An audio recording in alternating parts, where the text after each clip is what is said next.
Otfrid Preußler. Plėšikas Hocenplocas. 20 dalis. Didžioji vachmistro Dimfelmozerio diena. Močiutė labai nerimavo. Ji niekaip nesuprato, kur taip ilgai prapuolė Kaspariukas su Zepuku. Jau vakar močiutė buvo 3-syk nubėgusi į policiją pasitarti su vachmistru Dimfelmozeriu. Šit ir šiandien ryžosi pabandyti laimę. Galbūt pagaliau jis turės jai gerų naujienų. Ar pavyko ką nors sužinoti apie Kaspariuką su Zepuku, ponia vachmistre, paklausė ji. Deja ne, atsakė vachmistras. Jis sėdėjo prie rašomojo stalo ir kaip tik pusryčiavo. Ne, paklausė močiutė ir pravirko. Ne, pakartojo vachmistras, man labai gaila, kad niekuo negaliu jums padėti, močiutė. Jie dingo be jokio pėdsako. Mes radom tik tai štai šitą rankinį vežimėlį, kur stovi kampe. Ar pažįstat jį? Taip, kūkčiodama atsakė močiutė, Kaspariukas ir Zepukas užvakar ryte su juo išvažiavo. Kur jūs jį radote? Jis gulėjo apverstas griovyje netoli miško. O ką dabar darysit, paklausė močiutė. Dabar, sumurmėjo vachmistras Dimfelmozeris. Jis suraukė kaktą ir susimastė. Paskui staiga taip trenkė delnu į stalą, kad net pusryčių indai suskambėjo. Močiute, sušuko jis, sugalvojau. Žinot, ką mes padarysim?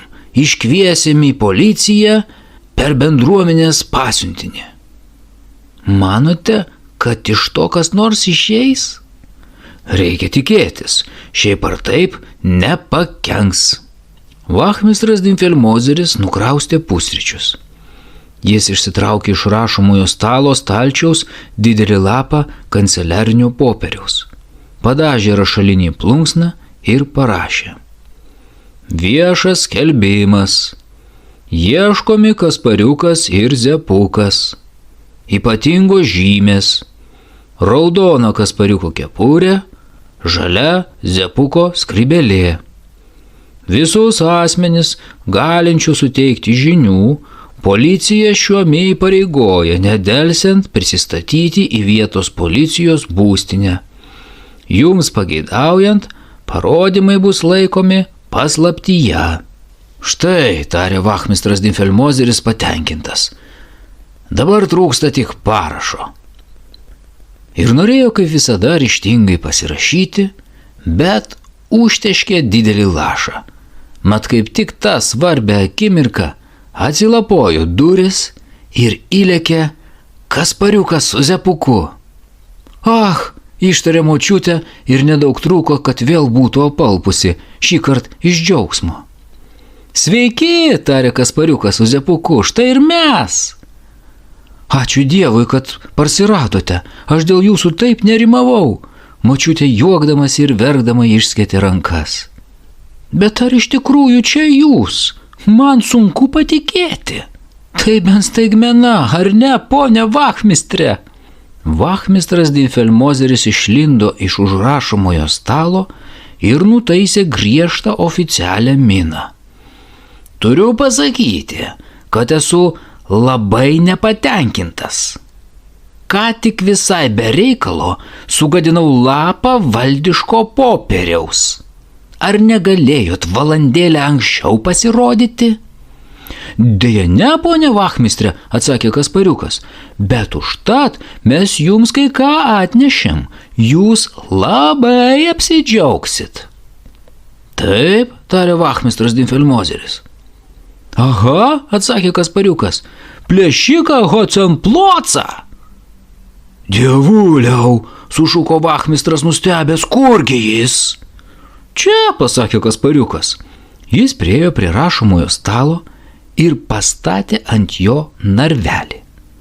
Tačiau vachmistras kad įsiuto. Kaip, sušuko jis, ką? Ko tu mane laikai? Manai, kad aš leisiu tau šaipytis? Aš esu valdžios žmogus. Krėsk savo kvailus juokus su kuo nori, tik ne su manim. Kas iš mane šaipysis, atsidurs už groto. Ramiau, ponia vachmistre, tarė Kaspariukas ir pasuko stebuklingąjį žiedą.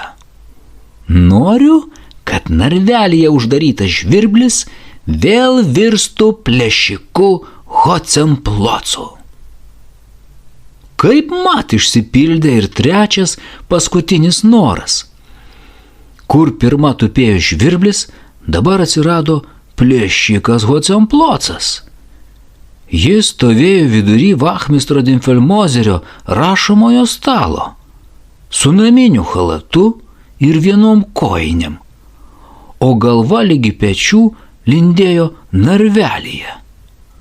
Ei jūs, ėmė bartis vachmistras Dimfelmozeris, lipkit nuo mano stalo. Kas čia dabar? Iš kur jūs atsiradot?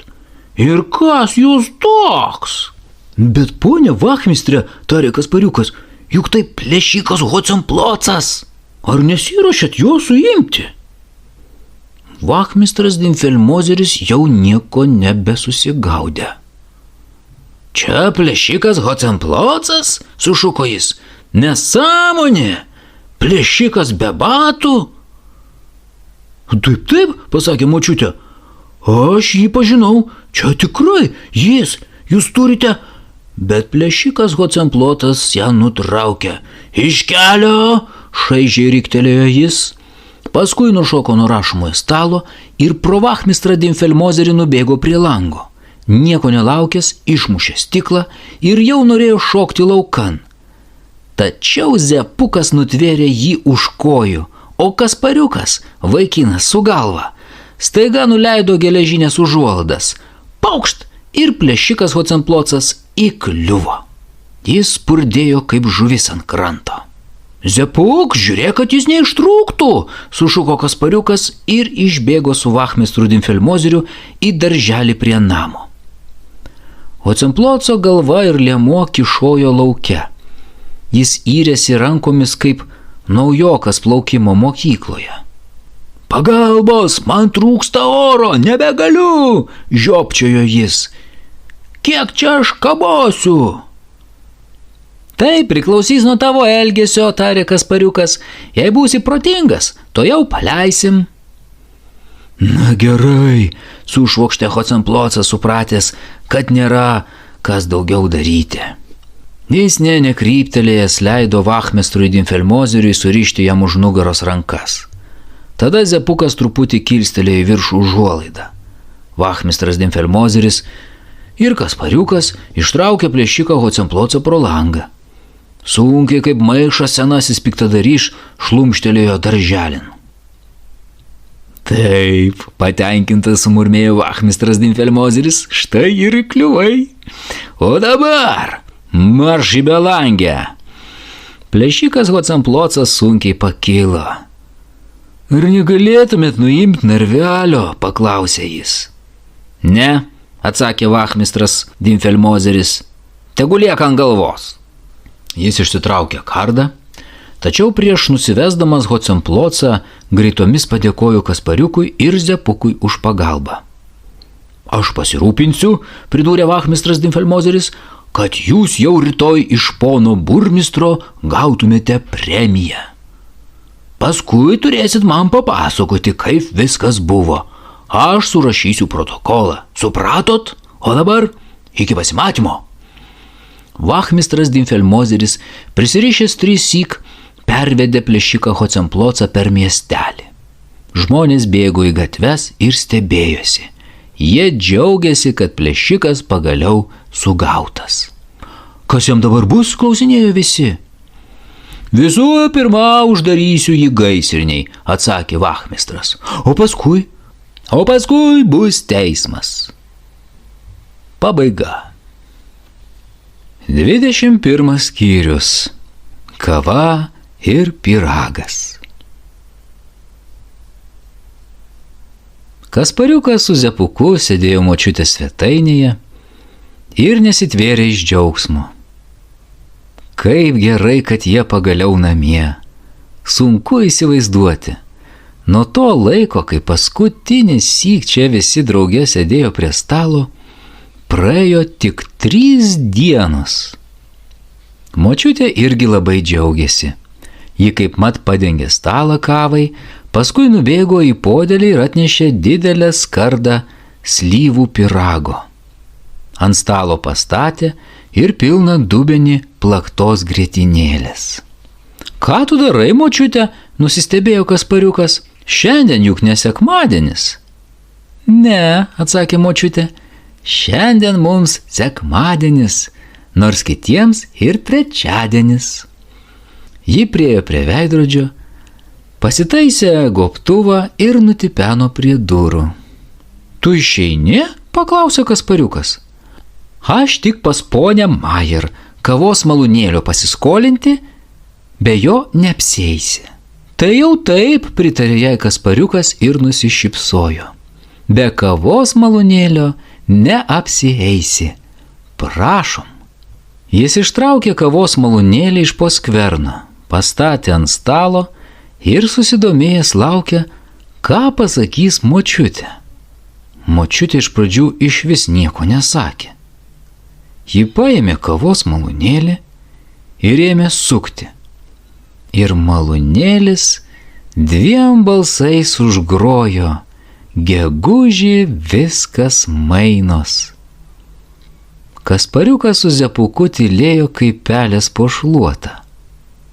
Ach, pagaliau, ištarė močiutė, kaip gražu. Ar žinote, kaip aš jaučiuosi? O kaipgi? Tarsi šiandien būtų mano gimimo diena ir dar kalėdos. Bet laikas virti kavą. Močiutė išvirė stipriausią savo gyvenime kavą. Kai pastatė kavinuką ant stalo ir visi prisipylė puodukus, Kaspariukas su Zepuku turėjo pasipasakoti, kas jiems nutiko. Man plaukai šiaušiasi, kartojo močiutė, purtydama galvą. Man plaukai šiaušiasi. Ir vis patraukdavo gurkšnį kavos. Kaspariukas su Zepuku tol kirto slyvų pyragą su plakta grietinėle, kol jiems pilvu susopo. Abu jautėsi tokie laimingi, kad su niekuo nebūtų keitėsi vietomis, net su Konstantinopolio karaliumi. Pabaiga.